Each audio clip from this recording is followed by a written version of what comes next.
నమస్కారం.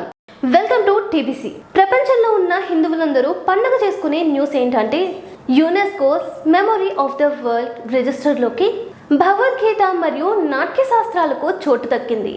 ఈ విషయాన్ని స్వయంగా కేంద్ర సంస్కృతి పర్యాటక శాఖ మంత్రి గజేంద్ర సింగ్ షెకావత్ ప్రకటించారు. దీనిపై ప్రధాని మోదీ ఎక్స్లో యునెస్కోకి థ్యాంక్స్ చెబుతూ మెసేజ్ పోస్ట్ చేశారు.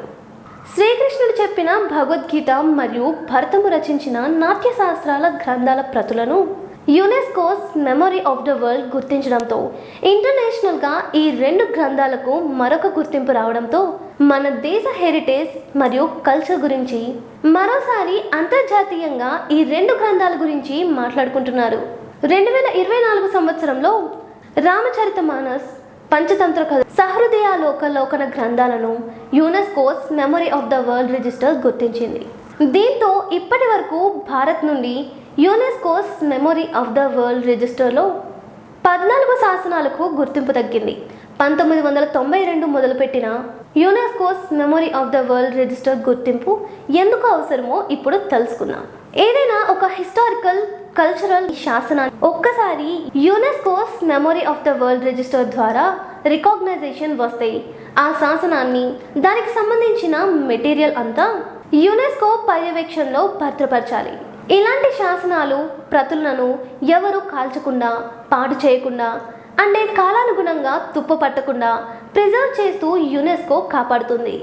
అంతేకాకుండా ప్రపంచవ్యాప్తంగా హిస్టరీ మీద రీసెర్చ్ చేసే వారికి ఈ శాసనాలను ప్రతులపై రీసెర్చ్కి అవకాశం కల్పిస్తుంది.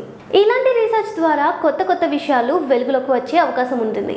అయితే ఏదైనా గ్రంథాన్ని, శాసనాన్ని, ప్రతులను UNESCO's memory of the world register గుర్తించాలి అంటే వాటి వెనుకున్న చరిత్ర, కల్చర్, హెరిటేజ్, ట్రెడిషనల్ వాల్యూస్ లాంటి వాటిని కొలమానంగా తీసుకుంటుంది.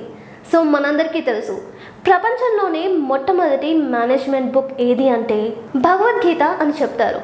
చివరిగా ఈ గీత చదివిన వారు లేదా విన్న వారందరికీ తెలుసు. భగవద్గీత సారాంశం ఒక్క మాటలో చెప్పాలి అంటే జరిగిందేదో మంచిగా జరిగింది, జరగబోయేది కూడా మంచిగా జరుగుతుంది. నీవు ఏమి పోగొట్టుకున్నావని బాధపడుతున్నావు, నీవు ఏం తెచ్చావని పోగొట్టుకున్నావు, నీవు ఏమి సృష్టించావని నీకు నష్టం వచ్చిందనుకుంటున్నావు, నువ్వు ఏదైతే పొందావో అది ఇక్కడి నుంచే పొందావు. ఈరోజు నాది అనుకున్నది నిన్న వేరొకరిది, రేపు మరొకరి సొంతమవుతుంది. మార్పు చెందడం లోకం యొక్క నియమం. అంటే మనిషి వట్టి చేతులతో పుట్టి మరణించేటప్పుడు కూడా వట్టి చేతులతోనే పోతాడని. కాబట్టి ఆస్తుల మీద, అయిన వాళ్ళ మీద అతిగా ఆశలు పెట్టుకోవద్దు అని ఒక గొప్ప తత్వాన్ని భగవద్గీత అందరికీ బోధించింది. అందుకే మేనేజ్మెంట్ గురువులు భగవద్గీతని ప్రపంచంలోనే మొట్టమొదటి మేనేజ్మెంట్ బుక్ అని, ఇది చదివితే పర్సనల్ మరియు ప్రొఫెషనల్ లైఫ్ని ఈజీగా మేనేజ్ చేసుకోవచ్చని ప్రపంచవ్యాప్తంగా చాలా కార్పొరేట్ ఈవెంట్స్లో, యూనివర్సిటీస్లో భగవద్గీతని బోధిస్తున్నారు. మీకు భగవద్గీతలో నచ్చిన కొటేషన్ని కామెంట్ రూపంలో తెలియజేయండి. Thank you.